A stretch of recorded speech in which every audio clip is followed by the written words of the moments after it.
Hello there, Big Benedict here. We're playing Gears of War 4 on the Series X, and this is my insane difficulty guide and walkthrough.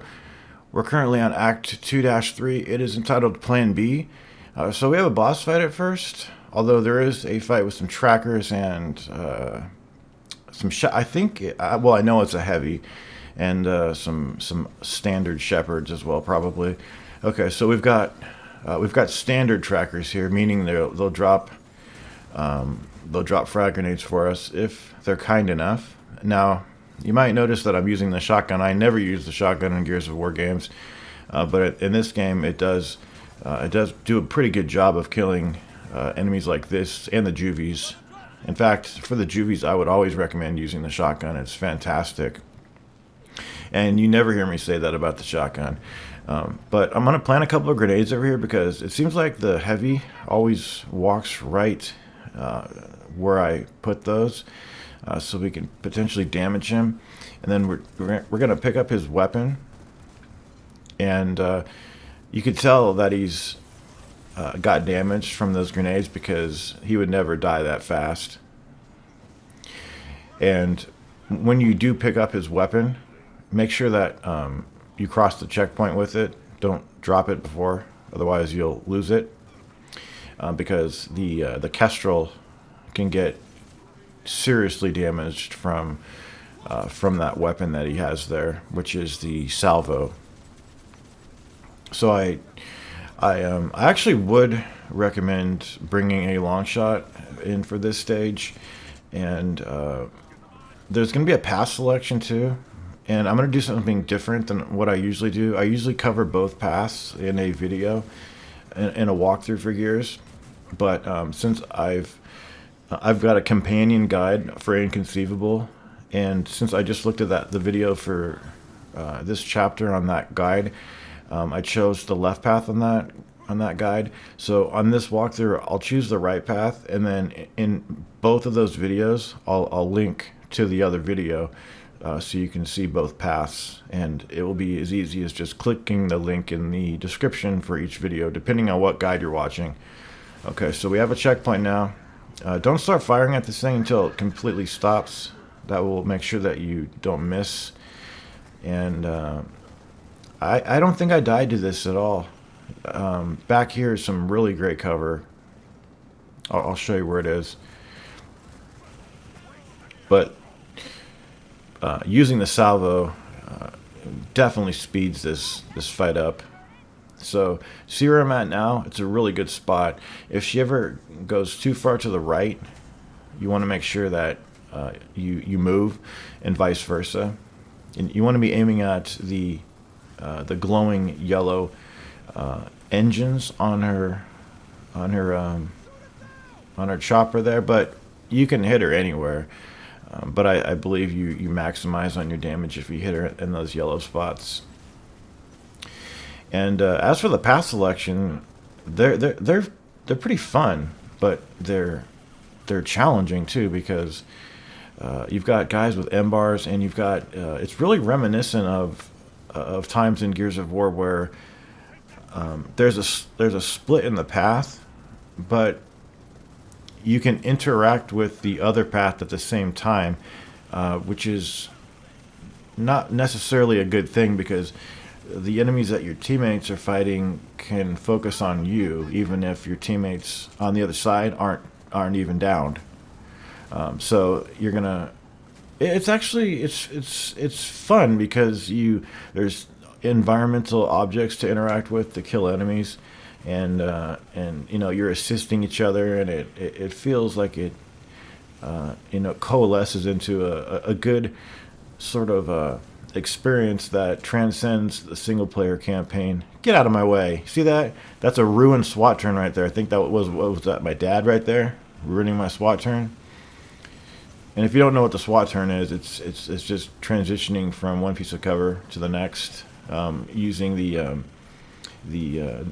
preset animation. And this thing should be dead pretty soon, actually. Is it dead? Yeah, it's dead. It's all to do with the salvos too, really is. But yeah, if you're having trouble on this, I would think about. I mean, if you're really having trouble, go back to the previous chapter and pick up a long shot. I know the last chapter is long and it's got some difficult fights, but you don't need it though. That's the thing. You don't need it. It's just helpful if you had it. And I'm not gonna have it, so if you don't have it, we'll be in the same boat. So that, that's one of the things too. I always vacillate over. Should I be carrying weapons through stages, and then people might not have what I have, things like that. But there does come a point where I just want to do my own thing, carry my own weapons through stages. Anyway, so here's the path selection. So on my inconceivable guide, I go to the left. So in that video, I'll link to this path here, and then vice versa. So you need to get to cover immediately if you're going on this right path. There's going to be a couple of shepherds up ahead, and I believe 2 deadeyes. So this is a really good way to shoot from here. You lean out of cover, and you're generally safe from the deadeye, and you can focus on killing the Guardian. And Marcus is probably going to get downed from the Deadeye, and you'll probably see him crawling back several times if you do this a bunch. I got killed many times here, and it was never to any environmental. Actually, Marcus held his own, surprisingly. But there's a Deadeye back there. But he can't hit you from that area that we were just firing at that Guardian at. It would be nice if they put a long shot somewhere on this stage. And at set times, you're going to be asked by your teammates to destroy hazards that are blockages that are preventing them from progressing. It happens on both of the paths. And then when this door opens up, that's your teammates helping you out do that. And then there's a couple more Deadeyes to deal with, but they seem to be always focusing on your team, so you can shoot them in the back pretty much. Remember, in these situations where there's a lot of wind, you can't use frag grenades or boom shots or torques. It just won't work because of the wind factor. Your projectile will just go way off course, and you'll just waste it essentially. Sometimes your teammates throw it, and it just shows how stupid they can be. But you really need to be careful over here. I'm gonna set a grenade over here because one time I was over here, and a shepherd walked right around the corner and smacked me. So I'm gonna put a grenade over there, and that ends up actually hitting a shepherd, but not killing him, but putting him to the point of death. And just keep looking around for the orange colored planks, because those are the ones that you can shoot, and those will help your teammates progress. But more importantly, you can use that to your advantage to kill enemies if they're standing in front of those hazards. I don't do such a great job of it. I just kind of get impatient with it a little bit. But you really, I can't stress how much you need to be careful over here, because the enemies that your teammates are dealing with have no problem. See how easy that guy was able to get killed right there? It's because he got hit by the grenade as he came through. Only reason.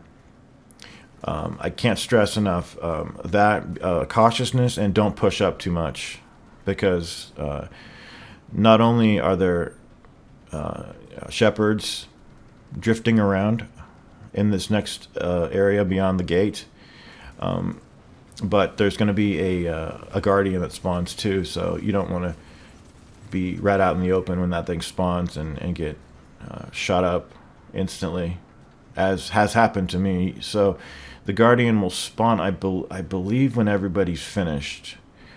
I don't think it has any relation to you where you push up to, unless you've killed all the enemies, of course, and then it will spawn when you push up. So we've got a heavy over there that I'm trying to deal with. I decided not to pick up the M-bar. The M-bar I find interesting, but I did pick up the M-bar. I'll be damned. I usually don't pick it up because I really don't like it. But do you guys like the M-bar? I just find it kind of boring. And I find it kind of a poor man's substitute for the long shot, but a lot of times they're just not giving out you a long shot, so you gotta take what you can get. And the M-bar for me is pretty shitty. I mean, I'm pretty shitty at using it. I'll be the first to admit that. I'm not good at using it. I don't like it, and I don't use it, and thus I don't get good with it. But see this? It's gonna happen twice. It's gonna happen twice. Trying to roll up to cover, trying to snap into cover, and then instead of going into cover, you roll around it, and then you're vulnerable. They have to fix that. I don't know how you fix it. It's not, it's not my job to fix it. It's their job. They need to fix that. That can't happen anymore. It happens all too often, and it's just infuriating, and it leads to pointless deaths. Very frustrating. And if you want to know about absolutely frustrating dog fucking shit, anytime there's a solar, there's like AoEs on the ground that you have to dodge through a longish environment. You do it like 3 or 4 times in the game. It's the worst thing they could have put in the game.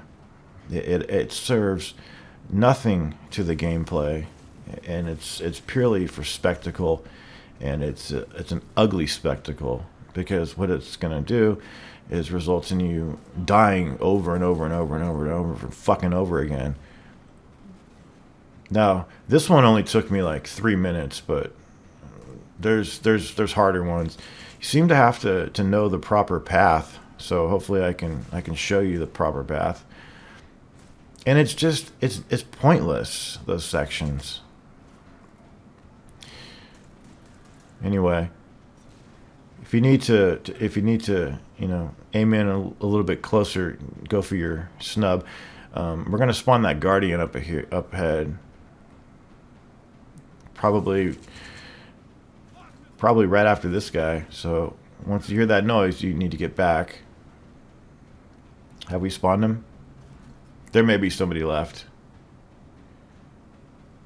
But yeah, anyway, so if you do need help on the left path, there'll be a link in the description in this video. There, I did it once. I'll do it again. I did it again. See?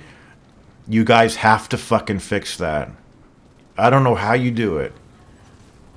Have another button used or something. I have no idea, but stop that shit from happening. It's infuriating. And there's no checkpoint anywhere. If you die on this thing, you're going way back to the checkpoint selections, way back there, the path selection. You got to watch a cutscene that says you can skip it, but you can't skip it. Why do they do that? It says press select or whatever the button is to skip, and then it just says it just loads. It doesn't let you skip. Don't even tell me I can skip it if I can't skip it. Anyway, here's the horrendous part coming up. I believe going to the right is the good idea at first. I don't even do the running vaults over the cover. I just go right around it to save time. So you're going to see me go over to the right. So if you're having problems, just do exactly what I'm doing here, because the pattern is always the same. Here, just head over to the right. Okay, I do vault over that. And then I just hang back here, just wait for a second. Jump over here. Stay to the very edge. And then jump over the tree. And then that's it. But those are the types of things where, families can get killed over. Well, it's ridiculous, and you know what I mean. But take that out of the game and fix that other problem. It has to be fixed. That running, trying to go into cover and then rolling around the cover, getting instantly killed. It's not good at all. It's not a good look. Take care.